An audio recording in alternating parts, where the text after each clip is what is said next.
إنه غني لدرجة أن حتى خيوله تأكل داخل سيارة فيراري. قد يبدو الأمر لا يصدق، لكنه حقيقي.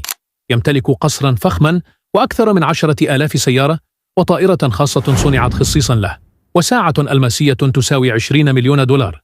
لديه مجوهرات نادرة وسلاسل مرصعة بالألماس، ويعيش حياة لا تشبه حياة البشر العاديين. يقول دائما: إذا علقت ساعدني، سوف يساعدك. مبدأه في الحياة والنجاح. إنه ببساطة لا يهتم بشيء، لأن المال يحيط به من كل جانب.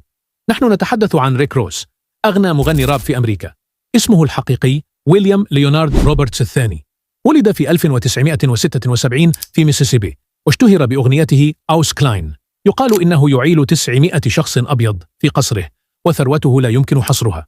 يحلم بأن يرى أصدقائه يصبحون مليارديرات مثله، لكن ماضيه كضابط إصلاحية أثر على صورته. والهيب هوب يبقى مرتبطا بالشارع والمواجهة.